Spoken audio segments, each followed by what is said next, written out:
અમદાવાદના કાળુપુર શાક માર્કેટ પાસે આગ લાગવાની ઘટના સામે આવી છે। કાલુપુર તેલિયા મિલ કમ્પાઉન્ડમાં આગ લાગી છે। 5 કલાક બાદ સતત પાણીનો મારો ચલાવીને આગ પર કાબુ મેળવી લેવામાં આવ્યો છે। ત્યારે નાસ્તાના પડીકા બનાવતા કારખાનામાં આગ લાગી હોવાનું સામે આવ્યું છે। સિંગચણા અને નમકીનના પડીકા બનાવતું આ કારખાનું, જો કે ફાયર વિભાગની 15થી વધુ ગાડીઓ ઘટના સ્થળે પહોંચી હતી। આગ લાગવા પાછળનું કારણ હજી અકબંધ છે। જો કે શા માટે આગ લાગી છે તેને લઈને તપાસ હાથ ધરવામાં આવી રહી છે। ફાયર સેફટી અંગે પણ તપાસ હાથ ધરવામાં આવશે।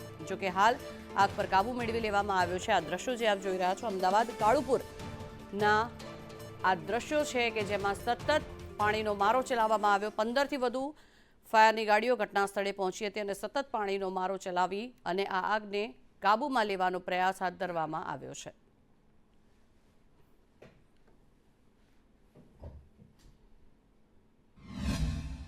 અમદાવાદના કાલુપુર શાક માર્કેટ પાસે આવેલા જે એસ્ટેટની અંદર આગની ઘટના સામે આવી ગઈકાલે મોડી રાત્રે અહીંયા જે ભીષણ આગ છે તે લાગી હતી। આગ જે છે કે જે નમકીન જે ફ્રાઈમ્સ બનાવતી એક ફેક્ટરી હતી તેની અંદર લાગી છે। જે રોસ્ટેડ સિંગ ચણા હોય સહિતની જે નમકીન વસ્તુ બનાવતી હતી તે ફેક્ટરીમાં એકાએક જે આગ લાગવાની આ ઘટના સામે આવી।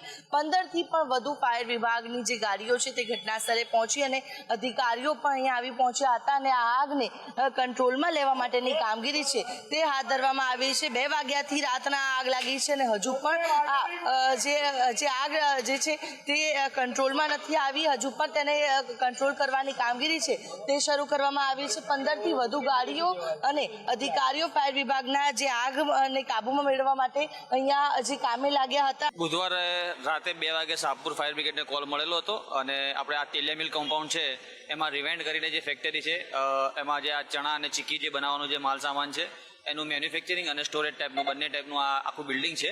G+3 બિલ્ડિંગમાં આગ લાગી હતી એટલે શાહપુર ફાયર સ્ટેશન અને નજીકના તમામ આસપાસના ફાયર સ્ટેશનો આવી અને 15 જેટલી ગાડીઓ આવી અને આગ પર કાબુ મેળવેલો છે। આગને કુલિંગ કરવાનું હજુ કામકાજ ચાલે છે। એ પછી આપણે બધું તપાસ કરીશું કે આગ લાગવાનું કારણ શું હતું અને ફાયર સેફ્ટી અંદર હતી કે નહીં, એનું લાયસન્સ છે કે નહીં, એનઓસી લીધેલી છે કે નહીં, એ હજુ તપાસનો વિષય છે। હજુ અમે આગ ઓલવી અને પછી અમારા જે ઉચ્ચ અધિકારી હશે એ પ્રમાણે પછી આગળ કામ કરીશું। એમના આગ લાગવાનું કારણ શું છે તે હજુ સુધી નથી જાણી શકાયું, પરંતુ આગ એટલી વિકરાળ હતી કે રાત્રે 2 વાગ્યાથી લાગેલી આગ સવારના 7 વાગ્યા સુધી પણ તેને કંટ્રોલમાં લાવવા માટેની કામગીરી છે। કુલિંગ પ્રોસેસ છે તે પણ કરવામાં આવી રહી છે। ત્યારે આજે આખું જે તેલિયા મિલ કમ્પાઉન્ડ છે તેની અંદર આગની ઘટના લાગતા જ આસપાસના એસ્ટેટના માં જે કામ કરતા લોકો છે તેમાં પણ અફરાતફરીનો માહોલ સર્જાયેલો જોવા મળી રહ્યો હતો। કેમેરા પર્સન પુખરાજ શર્મા સાથે આયુષી યાજ્ઞિક, સંદેશ ન્યૂઝ, અમદાવાદ।